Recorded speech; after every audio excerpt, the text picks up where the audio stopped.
Gracias. Entonces hoy vamos a seguir. Bendito el nombre del Señor. Vamos a enfocar un poquito en nuestro. Amén. Gloria a ti, Señor. Bendito tu nombre para siempre. Entonces vamos a seguir así. Seguimos, estamos mirando en el libro de Génesis o de Bereshit. Estamos mirando la vida de José. Que decimos que la vida de José es es un tipo de la vida de nuestro Señor Jesucristo, Rebe Melech Adonai Yeshua Hamashiach. De esa manera vamos a ver si logramos entonces entrar en este estudio de la palabra que está basado en el libro de Génesis, sobre el capítulo 39, si no estoy mal, gloria a Dios. Y vamos a seguir entonces viendo aquí la vida de José. Amén. Capítulo 39 y el título de esta tarde es Algunos atributos de Hamashiach o algunos atributos de nuestro Señor Jesucristo. Entonces, como decimos, está basado en el libro de Génesis sobre sí, capítulo 39, versículos del 1 al 20. Amén. Vamos a entonces a ir mirando esto. La semana pasada hablábamos de cómo fue José fue vendido por sus hermanos, fue llevado a Egipto, a Misraim, y ahora dice el capítulo 39, vamos a ir mirando el primer punto que es tomando nuestro lugar. Amén. Dice el capítulo 39, versículo 1, dice, llevado pues José, vamos a ver si lo puedo agrandar un poquito más. Amén. Así, a ver si alcanzamos. Sí, amén. Llevado pues José a Egipto, Potifar, oficial de Faraón, capitán de la guardia, varón egipcio, lo compró a los ismaelitas que lo habían llevado allá. Ahora, aquí está diciendo que José o José fue llevado a Egipto y allí por los ismaelitas, los descendientes de Ismael o por los madianitas, ellos lo vendieron a Potifar, oficial de el faraón, capitán de la guardia, varón egipcio, y lo compró los ismaelitas que lo habían llevado allí.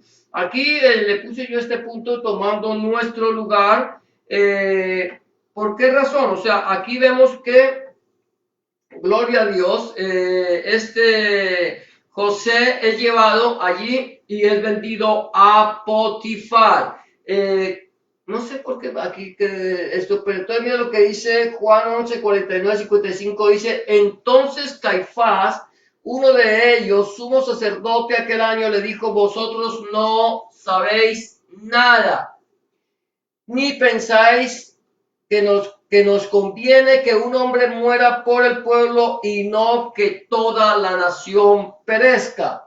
Esto no lo dijo por sí mismo, sino que como era el sumo sacerdote aquel año, profetizó que Jesús, Yahshua, había de morir por la nación. Y no solamente por la nación, sino también para congregar en uno a los hijos de Dios que estaban dispersos. No sé si alcanzan a ver ahí, ¿sí?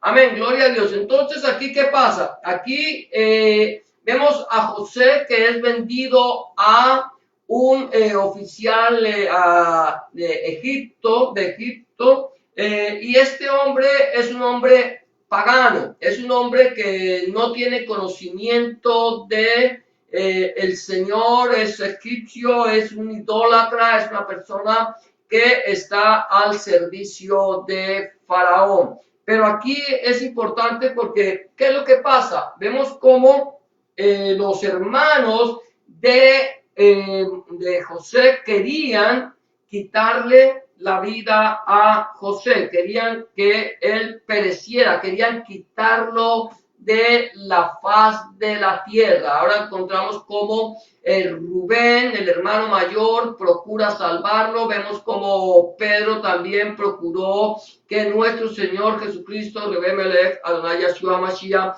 no fuera a la cruz del Calvario, a la cruz del Gólgota. Él quiso impedírselo y el Señor le dice, apártate de mí, Satanás. porque ponen las cosas, la mirada en las cosas del hombre. Entonces aquí encontramos que a una persona que no quiere que él se muera y otros, el resto de los hermanos de José querían matarlo y como no pudieron, entonces lo venden a Potifar, lo venden a los ismaelitas y ellos al mismo tiempo los llevan a Egipto. O sea, la idea de los hermanos de José era desaparecer a José de sobre la faz de la tierra. Y aquí encontramos cómo dice este hombre que es Caifás. Vamos a ir ya al tiempo de nuestro Señor Jesucristo. Este Caifás le dice a todos, dice, ustedes no saben nada. ¿Por qué? Porque es necesario, porque nos conviene que un hombre muera por el pueblo y no que toda la nación perezca. O sea, nosotros tenemos que tomar nuestro lugar, nosotros estamos en un lugar estamos perdidos, o sea, ¿cuál es la razón? Nosotros todos, dice la palabra de Dios, por cuanto todos pecaron, están destituidos de la gloria de Dios. O sea, que todos estamos condenados ¿a qué? A perecer, a morir. Ese es nuestro lugar que nosotros estamos, en un lugar de muerte. Y entonces aquí dice, Caifás dice que es necesario que un solo hombre muera y que no toda la nación perezca. Era necesario que una persona tomara, o sea, aquí tomara nuestro lugar, el lugar que a nosotros nos correspondía. ¿Cuál era el lugar de nosotros? La muerte. Era estar destituidos de la gloria de Dios. Pero entonces era necesario que para que nosotros no perezcamos, para que nosotros no muramos, otro tome nuestro lugar. Podemos tomar el ejemplo, por ejemplo, de un hombre, de un asesino que va ante un juez y el juez lo va a juzgar y lo condena a muerte. Ya que ha condenado. Pero resulta que viene el hijo del juez y le dice al juez, padre, perdónalo, yo voy a tomar el lugar que a este hombre le corresponde. Yo sé que tú lo has sentenciado a muerte, pero yo voy a tomar llevarme esa sentencia sobre mí, déjalo ir en libertad.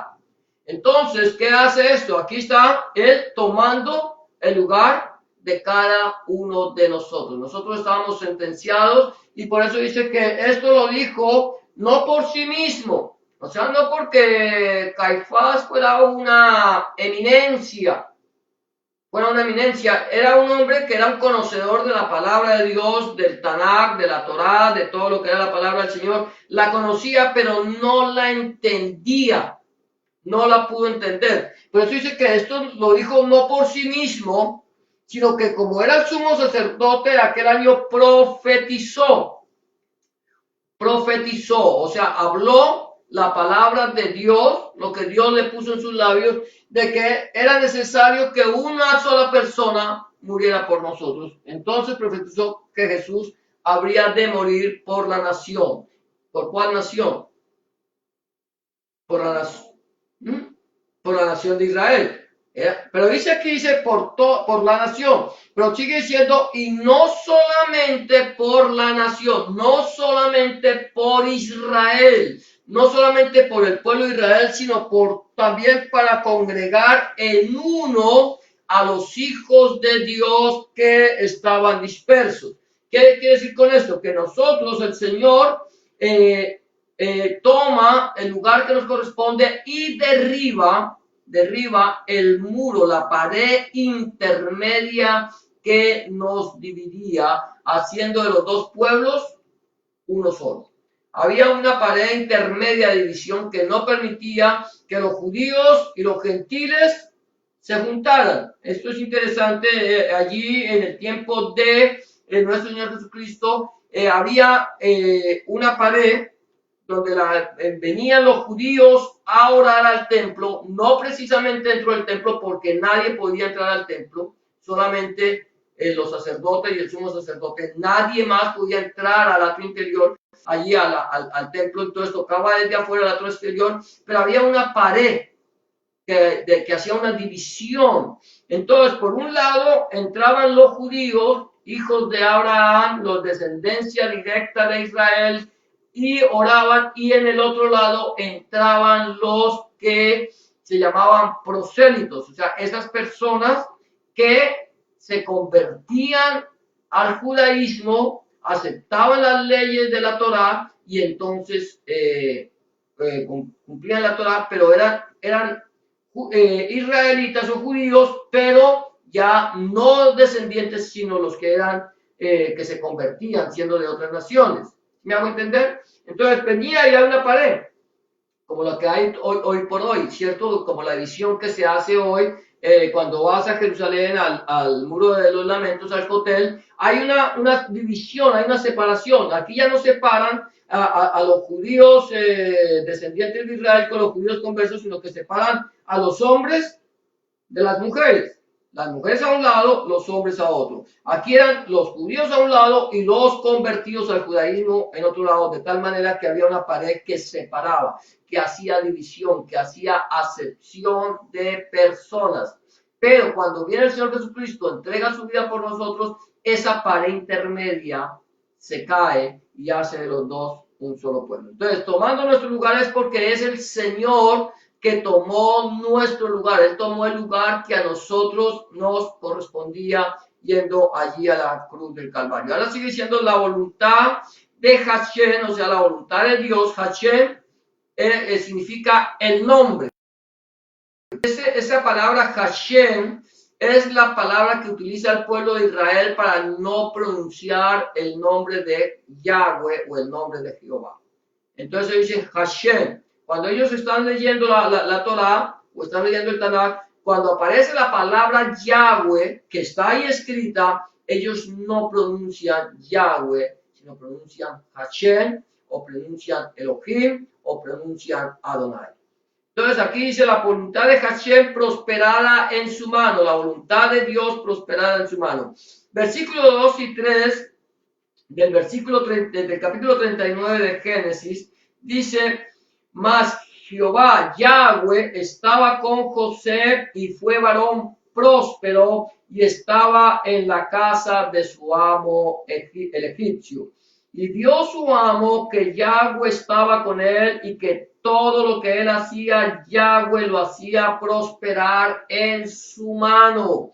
Mira, esto es tremendo, ¿cierto? Aquí encontramos a un hombre que es vendido por la envidia de sus hermanos, que es vendido porque sus hermanos no lo aman, que es vendido porque sus hermanos lo aborrecen, lo desprecian. Y este hombre va allí al mundo, va a Egipto, va a la casa de Potifar, y a pesar de haber sido despreciado, a pesar de haber sido desechado por los hombres, Dios lo prospera.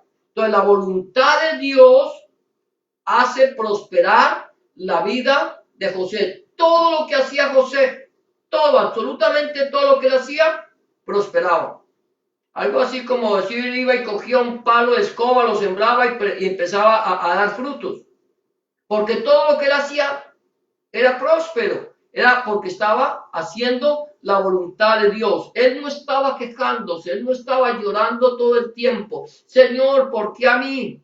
Señor, ¿por qué si yo he hecho lo bueno? Si yo era una persona buena, si una persona que estaba diciéndole a mi padre lo que hacían mis hermanos y cómo ellos tenían más testimonio y en vez de tú ayudarme a mí, entonces me alejas de mi padre, me alejas de mi familia, me llevas a la esclavitud.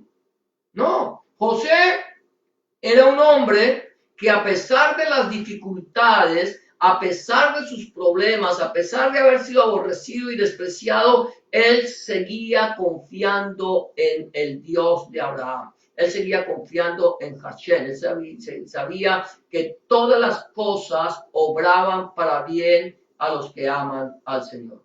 Ahora, esto nos habla cuando el Señor, todo lo que nuestro Señor Jesucristo, Rey Melech, Adonai Yeshua HaMashiach, hacía, todo lo que él hacía era prosperado. Todo era prosperado. Él iba y llevaba el mensaje del Evangelio y la gente se convertía, la gente era sana, la gente era transformada, la gente era liberada. Todo lo que él hacía era bueno porque él estaba haciendo la voluntad de Dios nuestro Elohim. Y miren lo que dice allí en el libro de Isaías, gloria a Dios.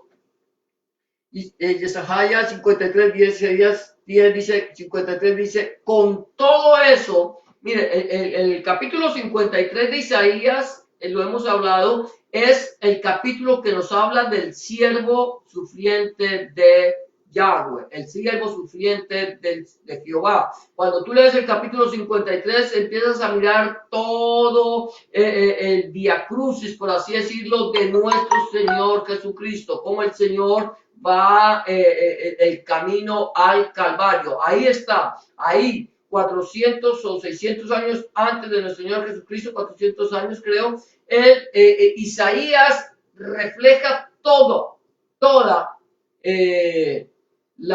el sufrimiento de nuestro Señor Jesucristo, Rey de Melech, Adonai Yeshua Mashiach. Pero aquí es interesante cuando dice, con todo eso, con todo que él sufrió, Jehová, Yahweh quiso quebrantarlo, sujetándolo a padecimiento. Mira, Yahweh quiso quebrantarlo, sujetándolo a padecimiento. Esto es lo que estaba pasando José. Y esto era lo que estaba pasando o lo que iba a pasar el Mesías prometido. Dice, quiso quebrantarlo, sujetándolo a padecimiento cuando haya puesto su vida en expiación por el pecado, por el pecado, verá linaje, vivirá por largos días y la voluntad de Yahweh será en su mano prosperada. La voluntad de Yahweh, la voluntad de Dios será en la mano de Hamashiach, de nuestro Señor Jesucristo, prosperada. ¿Cuál era la voluntad de Yahweh? ¿Cuál era la voluntad de Dios nuestro Elohim para con la humanidad? La salvación, que todos fuéramos salvos. Entonces, el padecimiento que él tiene que pasar al ir a la cruz del Calvario, al morir allí, el Señor prosperó, la voluntad del Señor fue prosperada en la mano de Hamashiach. O sea, lo que él hizo, el sacrificio vivo que nuestro Señor Jesucristo hizo en la cruz del Calvario, Dios lo prosperó y lo ha prosperado hasta el día de hoy. De tal manera que esa sangre que fue vertida en la cruz del Calvario hace cerca de 2000 años o algo más de 2000 años, cerca de 2000 años, esa sangre que el Señor vertió sigue teniendo el mismo efecto hoy en día que cuando fue vertida en la cruz del Calvario. Es la sangre de Jesucristo, su Hijo, nos limpia de todo pecado. Es la única sangre que puede limpiar el pecado del hombre, del ser humano. No hay ninguna otra sangre. Nadie puede pagar el precio que el Señor pagó por nosotros. Entonces, esa sangre fue vertida para que todo aquel que en él cree no se pierda, sino que tenga vida eterna. No es suficiente tampoco creer que Jesús murió en la cruz. No es suficiente creer que él murió por nosotros. No es suficiente creer que la sangre de Jesucristo, el Hijo de Dios, nos limpia de todo pecado. Para que nosotros poder ser salvos y ser limpios de todo pecado, tenemos que ir a la cruz del Gólgota, a la cruz del Calvario y lavarnos con esa sangre. O sea, tenemos que permitir que esa sangre que fue vertida nos lave a nosotros de todo nuestro pecado. Entonces, la voluntad de Hashem, la voluntad de Dios fue prosperada, así como fue prosperada en José, fue prosperada en nuestro Señor Jesucristo. José fue allí, tuvo que padecer, fue sujeto a padecimientos, pero todo lo que él hacía era prosperado. Jesús, nuestro Señor Jesucristo, fue sujeto a padecimientos, pero la voluntad de Yahweh, la voluntad de Jehová, la voluntad de Dios fue prosperada en la mano del Señor. Vamos a seguir el punto 3, dice, bendecidos con toda bendición espiritual. Somos nosotros bendecidos con toda bendición espiritual. ¿Tú sabías eso? Toda bendición espiritual. Hemos sido bendecidos con toda bendición espiritual. Mira lo que dice aquí, versículos 4 y 5. Dice, hacía yo José gracia en sus ojos y le servía, y él le hizo mayordomo de su casa y entregó en su poder todo lo que tenía.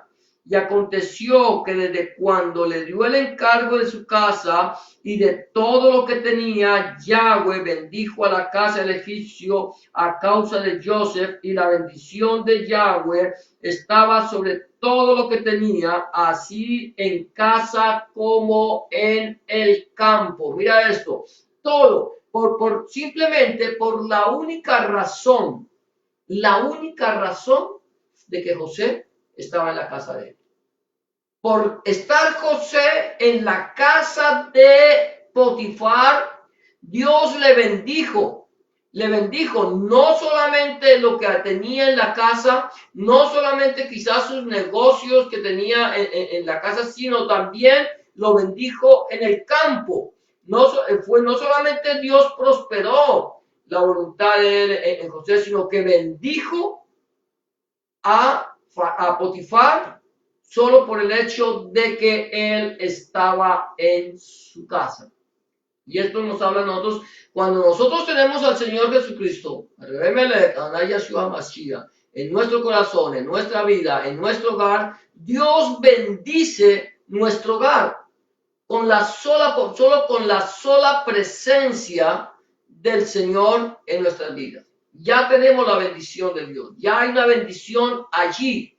¿Por qué? Porque ahí está la presencia misma de Dios. Es cuando tú puedes saber que a pesar de las dificultades, que a pesar de los problemas, que a pesar de la escasez, porque podemos estar pasando dificultades, problemas, escasez, o podemos tener todo, a pesar de cualquier circunstancia, Dios nos bendice. Estamos hablando no voy a hablar de lo que tenemos, porque cuando nosotros hablamos de lo que tenemos, es fácil darle gracias a Dios, ¿cierto? Es fácil darle gracias a Dios cuando la alacena está llena.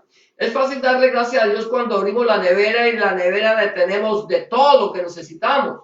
Es fácil darle gracias a Dios cuando tenemos suficiente dinero para pagar nuestros gastos.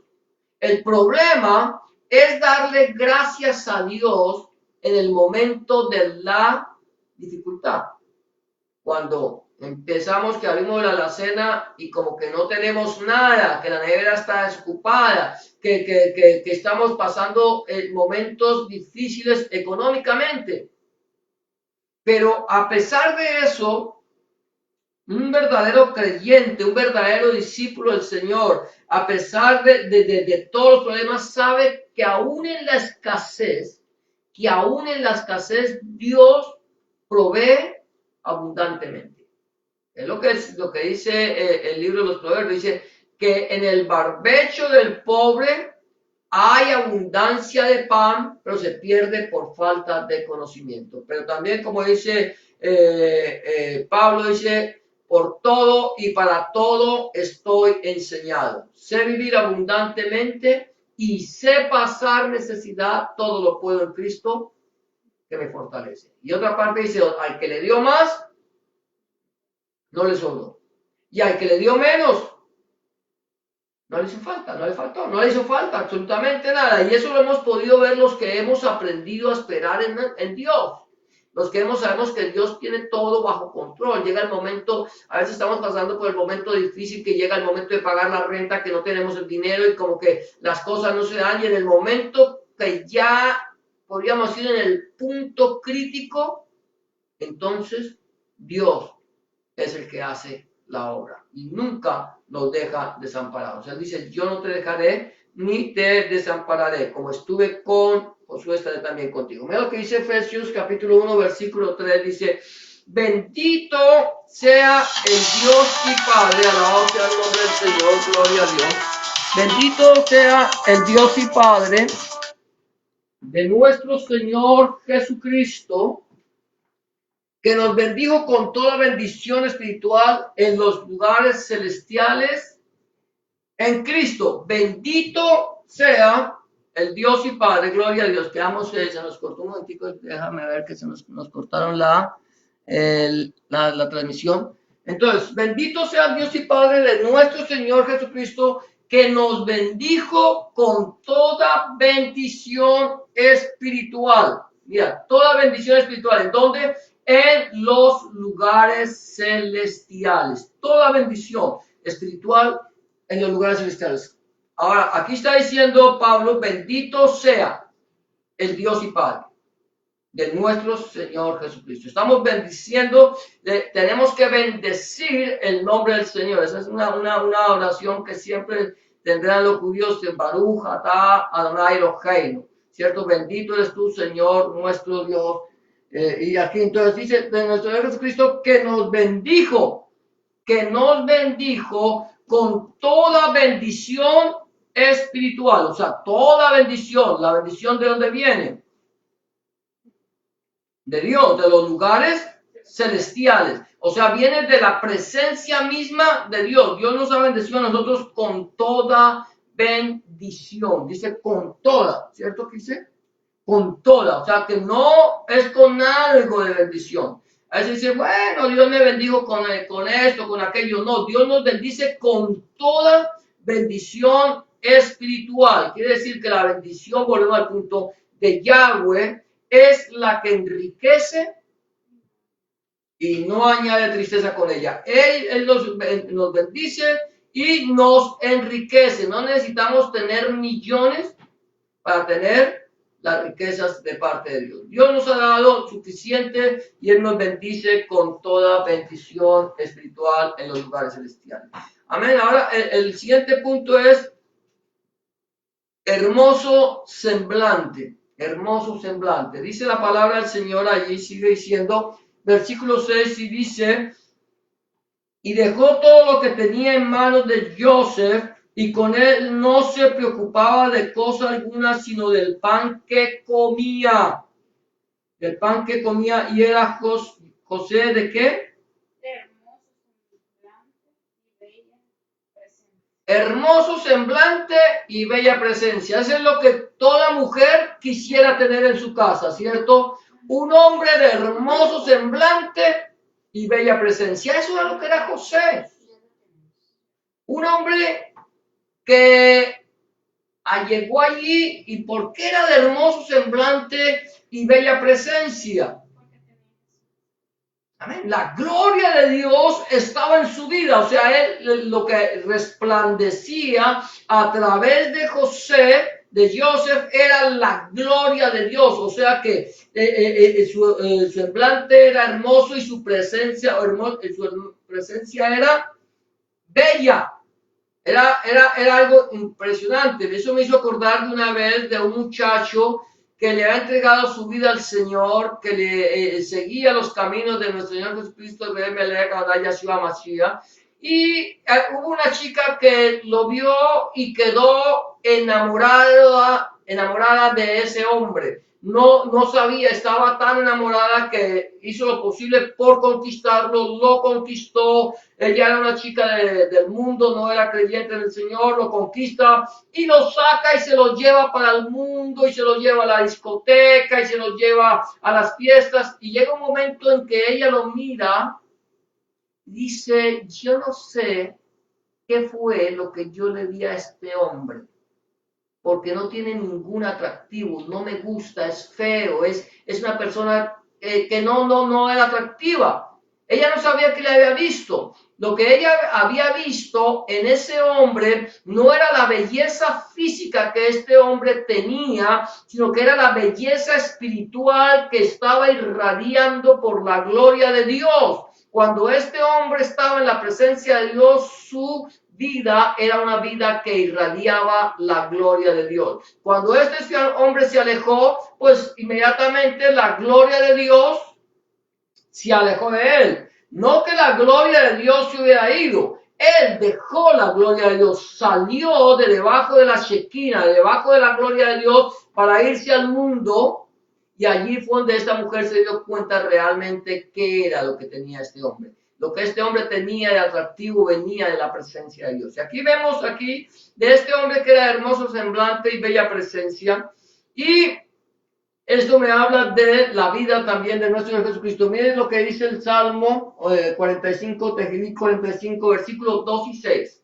Dice el versículo 2, dice, eres el más hermoso de los hijos de los hombres. La gracia se derramó en tus labios. Por tanto, Dios te ha bendecido para siempre. Y el versículo 6, lo quiero leer el versículo 6 porque es importante que lo tengamos en cuenta. Dice, tu trono, oh Dios, es eterno y para siempre. Cetro de justicia es el cetro de tu reino. Cuando tú lees el Salmo 45, encuentras que el Salmo 45 es un salmo mesiánico. Es un salmo que está reflejando al Rey de Reyes, al Melech Melechim, que es el Rey de Reyes y Señor de Señores. A ese Rey que dice, aquí le dice el salmista, eres el más hermoso de los hijos de los hombres. Porque no hay ser humano o que haya estado aquí sobre la faz de la tierra que sea más hermoso que nuestro Señor Jesucristo.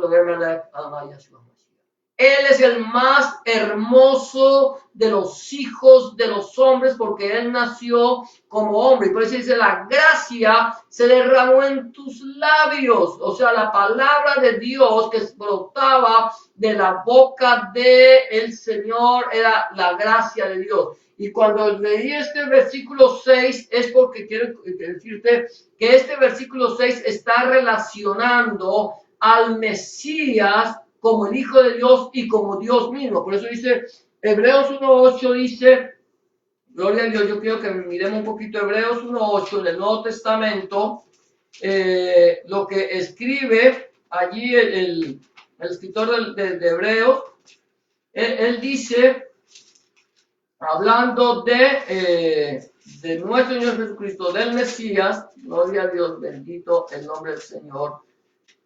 Un poquito de, dice, mas del Hijo dice, ¿qué dice?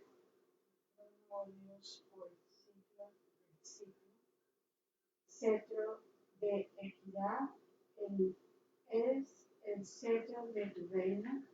Has amado la justicia. Amén, ese. Tu trono, oh Dios, es lo mismo, ¿cierto? Tu trono, oh Dios, dice, es eterno, dice aquí, y aquí en hebreo dice, por el siglo del siglo, es eterno, y para siempre, cetro de justicia, el cetro de tu reino. Aquí dice, cetro de equidad, el cetro de tu reino. Está hablando de el Hijo, y dice, del Hijo dice, ¿quién dice del Hijo tu trono, oh Dios? ¿Sabías tú quién está hablando del Hijo ahí? El Padre. El Padre, si vamos más atrás, dice, otra vez cuando introduce al primogénito, versículo 6, dice, en el mundo dice, adórenle todos los ángeles de Dios. ¿Quién es el único digno de adoración? Dios, Elohim. Ciertamente los ángeles dicen que hace a sus ángeles espíritus y a sus ministros llamas de fuego. Mas del Hijo dice, tu trono, oh Dios. El Padre le dice al Hijo, Dios, porque el Hijo, al igual que el Padre, es Dios. ¿Podemos entender eso? El Hijo, al igual que el Padre, es Dios. Yo no puedo a veces poder entender cómo el Padre y el Hijo se me manifiestan en diferentes personas y que son uno solo. Decimos que Dios es uno solo. Oye, Israel, el Señor nuestro Dios, el Señor uno es, uno solo. Pero aquí encontramos al Padre y al Hijo, y a un padre que habla del hijo y a un hijo que le habla al padre, que son uno solo. Pero allí está, esto no lo podemos entender, quizás no alcanzamos a entender, pero como decíamos nosotros que somos hechos a imagen y semejanza de Dios, somos espíritu, alma y cuerpo y somos uno solo. Dios es Padre, Hijo y Espíritu Santo y es uno solo. Dice, ¿quién conoció la mente de Dios sino el Espíritu de Dios que está en él? Entonces aquí dice que el Señor es el más hermoso de los hijos de los hombres. Este hombre era hermoso semblante. Nuestro Señor Jesucristo es aquel hombre, aquel que es más hermoso de todos los hijos de los hombres, el cual es Dios con nosotros. Imagínate a Dios con nosotros. ¿Cómo nos podemos imaginar nosotros al Señor? ¿Cómo podemos hacernos una imagen de Dios? No podemos. Tú no puedes. Es más, ni siquiera del Mesías, ni siquiera de nuestro Señor Jesucristo. Nosotros no podemos hacernos una imagen de Él. ¿Sabes por qué? Porque no hay ninguna parte de la Biblia que lo describa físicamente. Solamente nos dice que es el más hermoso de los hijos de los hombres. Y si la Biblia me dice que es el más hermoso de los hijos de los hombres, yo tengo que entender que es el más hermoso. Cuando la Biblia dice que sin hermosura para que lo deseemos, no hay parecer de él ni hermosura, es después de que él ha sido azotado, humillado, golpeado, desfigurado, entonces no había por qué. Pero entonces aquí vamos esto, era hermoso semblante, gloria a Dios. Luego sigue el otro punto, es tentado en todo. Mira esto, tentado en todo, pero sin pecado. Vamos a leer, aquí voy a leer, no sé si hasta el versículo 12. Mira lo que sigue diciendo, versículo 7 en adelante, dice, aconteció después de esto que la mujer de su amo, de Potifar, puso sus ojos en José y dijo, duerme conmigo. Hermoso semblante, ¿cierto? Y bella presencia. Duerme conmigo. ¿Y qué hace José? Y él no quiso y dijo a la mujer de su amo, he aquí que mi señor no se preocupa conmigo de lo que hay en casa y ha puesto en mi mano todo lo que tiene. No hay otro mayor que yo en esta casa y ninguna cosa me ha reservado sino a ti por cuanto eres su mujer. ¿Cómo pues haría yo este grande mal y pecaría contra Dios? Hablando ella a José cada día y no escuchándola a él para acostarse al lado de ella, para estar con ella, aconteció que entró él un día en casa para hacer su oficio y no había nadie allí de los de casa allí, no había nadie de los de casa allí. Y ella lo asió por su ropa diciendo, me perdí ya, entonces, gloria a Dios por su ropa diciendo, duerme conmigo. Entonces él dejó su ropa en las manos de ella, huyó y salió. Mira, esto es interesante. Viene este hombre que es hermoso semblante, bella presencia, y él está solo con la esposa de su amo, está en la casa solo. Viene, yo no sé qué tan hermosa podría haber sido la mujer de Potifar, no sé si era hermosa, si no lo era, pero era una tentación para José. José no estaba buscando a la esposa de Potifar, era la esposa de Potifar la que estaba buscando a José, la que lo estaba tentando en todo momento. Y José, como ser humano, como hombre que era, hubiera podido ceder. No había nadie, nadie lo estaba mirando. Nadie lo estaba chequeando, no había cámaras de seguridad, no había absolutamente nadie allí. Pero José era un hombre que sabía a quién servía, sabía cuál era el propósito de Dios en su vida. ¿Tú crees que nuestro Señor Jesucristo fue tentado? Que a él vinieron y lo tentaron, tentado de todas las formas, aún por mujeres. Claro que sí. Claro que él fue tentado. Dice la palabra del Señor, mira lo que dice allí más adelante. Dice Hebreos 4, 14 al 16. Volvemos a Hebreos. Dice, por tanto, teniendo un gran sumo sacerdote que traspasó los cielos, Yahshua, el Ben Elohim, Jesús, el Hijo de Dios, retengamos nuestra profesión, porque no tenemos un sumo sacerdote que no pueda compadecerse de nuestras debilidades. Mira. Sino uno que fue tentado, ¿en qué?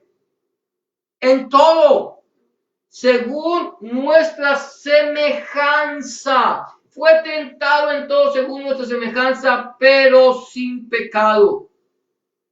Sin pecado. Acerquémonos pues confiadamente al trono de la gracia para alcanzar misericordia y hallar gracia para el oportuno socorro.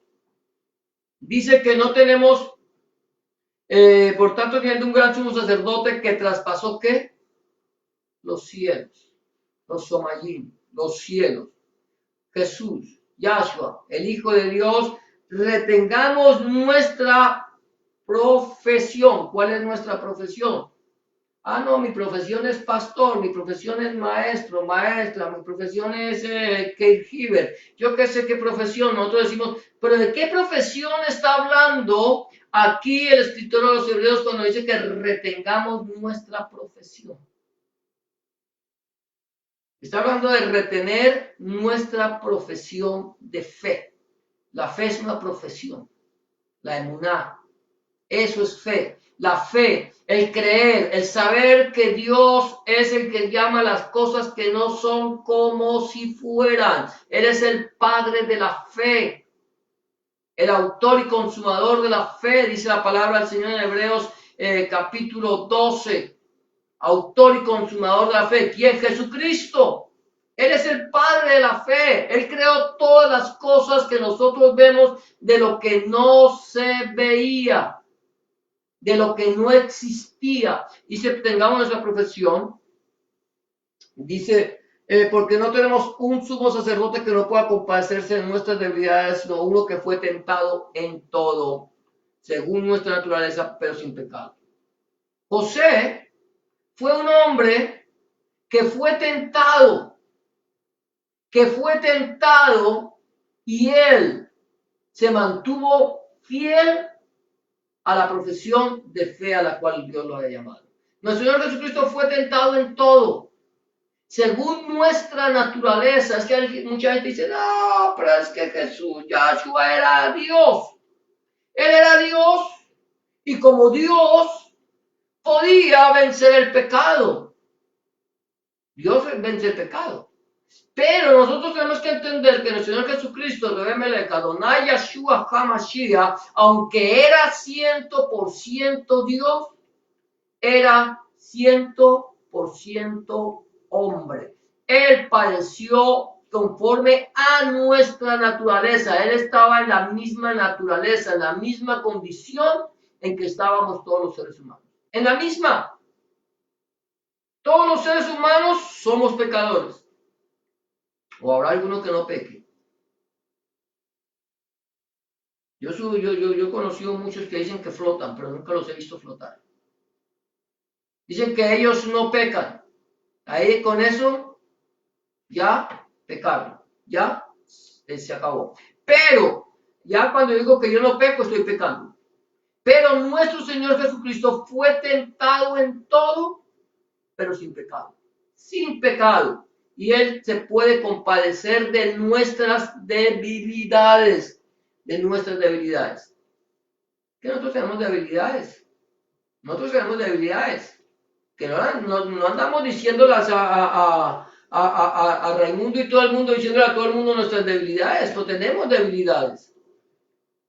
Pero el Señor dice que su poder se perfecciona en nuestras debilidades. Bástate mi gracia, bástate mi misericordia inmerecida. Lo que tú no te merecías, bástate. ¿Por qué? Porque mi poder se perfecciona en nuestras debilidades.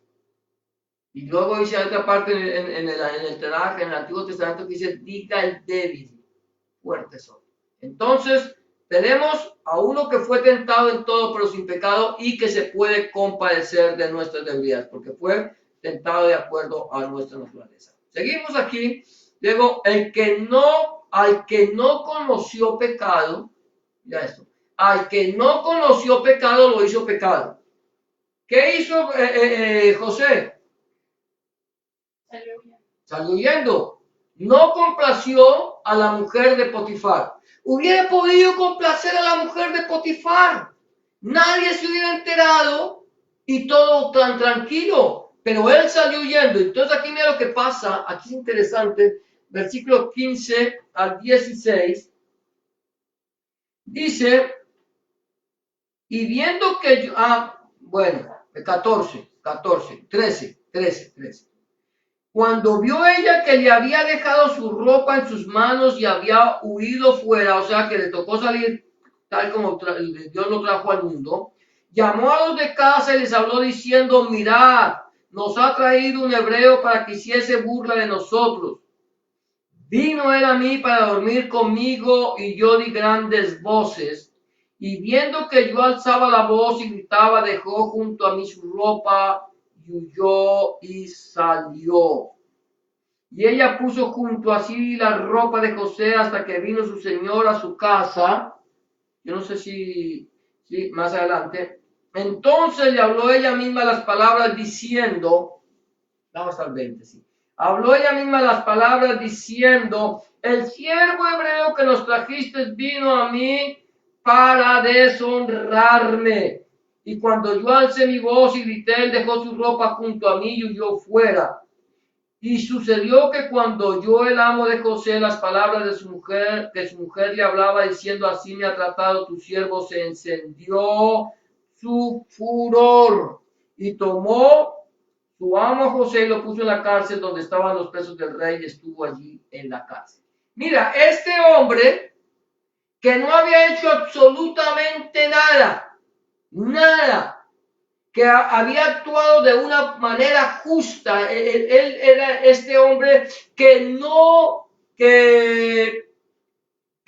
había hecho lo malo, que no había hecho absolutamente nada malo. Él se apartó, él se alejó del peligro de esa mujer y aquel que no conoció fue tentado en todo, pero sin pecado. Pero a pesar de que fue tentado y no pecó y no cayó, vinieron las injurias, vinieron los falsos testimonios, vinieron las acusaciones para llevarlo a él a la cárcel. O sea que sin haber hecho nada, se llevó toda la culpabilidad. ¿Cuánto tiempo duró el juicio a José? ¿Cuál fue el tribunal que juzgó a José? ¿Quién lo juzgó? ¿Se hizo un justo juicio con José? ¿Se indagó profundamente sobre el acontecimiento? No. Se trajeron testigos que testificaran contra José, que dijeran, nosotros vimos lo que estaba pasando. No duró, fue un juicio que fue una farsa, no hubo juicio, fue directamente, se escuchó a la mujer de Potifar y se le creyó a la mujer de Potifar e inmediatamente se mandó a la cárcel. ¿Qué pasó con nuestro Señor Jesucristo? ¿Cuánto tiempo duró el juicio de nuestro Señor? ¿Cuánto tiempo? ¿Qué tan justo fue el juicio que se le hizo a nuestro Señor Jesucristo? ¿Qué tan justo? ¿Sabes cuánto tiempo duró? Ni un día. No se tuvo en cuenta las acusaciones, no se tuvo en cuenta a los testigos, no se tuvo en cuenta lo que se le acusaba, no se investigó, no se escudriñó qué había pasado, sino que inmediatamente fueron, lo llevaron y lo sentenciaron. Así sucedió con José. fue sentenciado y fue llevado a la cárcel. El que no cometió pecado, al que no cometió pecado, dice, lo hizo pecado por nosotros. Dice, segunda de Corintios capítulo 5, versículo 21, dice, al que no conoció pecado, por nosotros lo hizo pecado, para que nosotros fuésemos hechos justos, hechos justicia de Dios en él. ¿Quién fue el que no conoció pecado? Nuestro Señor Jesucristo.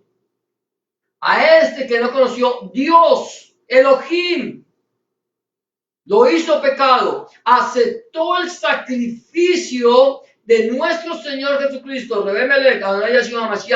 ¿con qué razón? Para que a través de ese sacrificio nosotros fuésemos hechos justicia de Elohim en él, de Dios en él.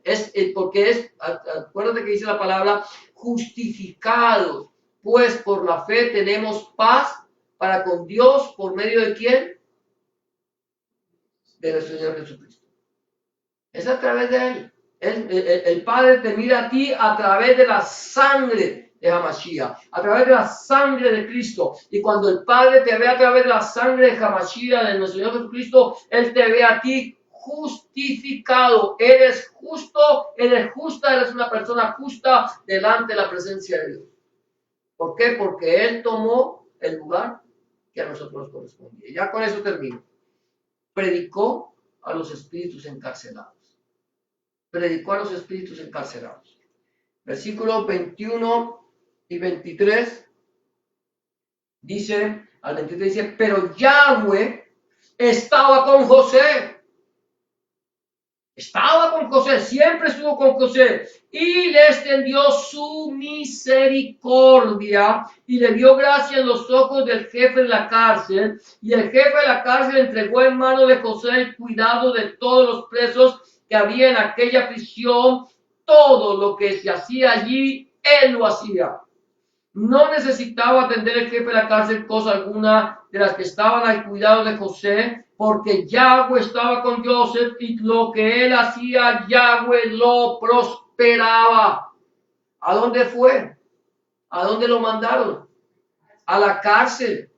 Y en la cárcel se le dio cuidado de todos los que estaban en la cárcel. ¿Tú qué crees que estaba haciendo Joseph? Joseph o José, él estaba allí, estaba hablándoles de el amor de Dios, de la misericordia de Dios, de cómo el Señor quería que ninguno pereciera, sino que todos procedieran al arrepentimiento, de un Dios bueno, de un Dios de amor, de un Dios de justicia, de un Dios de misericordia. Dios estaba con él, Yahweh estaba con él, estaba allí, y todo lo que hacía él, Dios lo prosperaba. Mira lo que dice adelante en Primera de Pedro, capítulo 3, 18 y 20. Ya con esto ya terminamos. Dice, porque también Cristo, Hamashiach, padeció una sola vez por los pecados, el justo por los injustos, para llevarnos a Dios, siendo a la verdad muerto en la carne, ¿va? Pero vivificado en el espíritu. La carne estaba muerta, pero fue vivificado en el espíritu. Dice, el cual también fue y predicó a los espíritus encarcelados. Yahshua, Jesús, fue y predicó a los espíritus encarcelados, no a los cuerpos, no a las personas que estaban en la cárcel, sino a los espíritus. Dice, los que en otro tiempo desobedecieron, cuando una vez esperaba la paciencia de Dios en los días de ¿quién? De Noé. Mientras se preparaba el arca, en la cual pocas personas, es decir, 8, fueron salvadas por agua. Mira esto, fue y predicó a los espíritus encarcelados.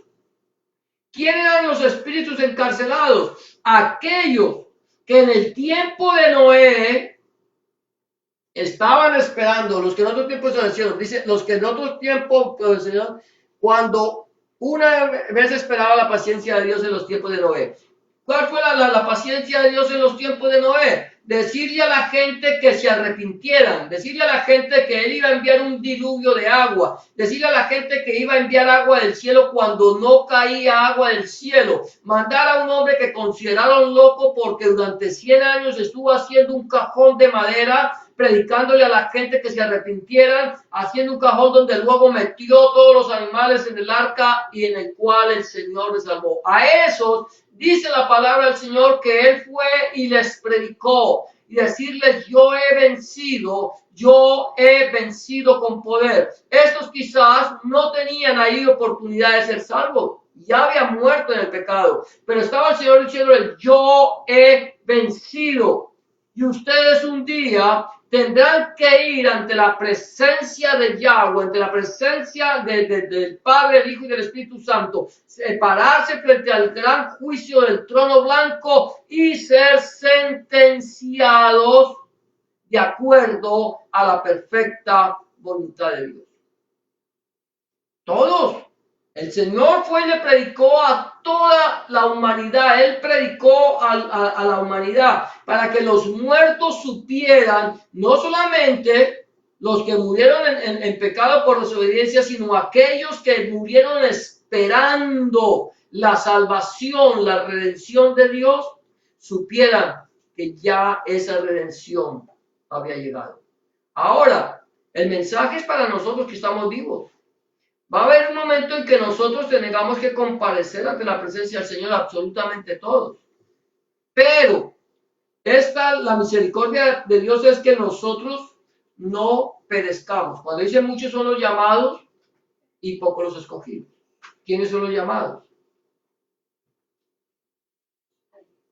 La humanidad entera. Todos somos llamados, todos.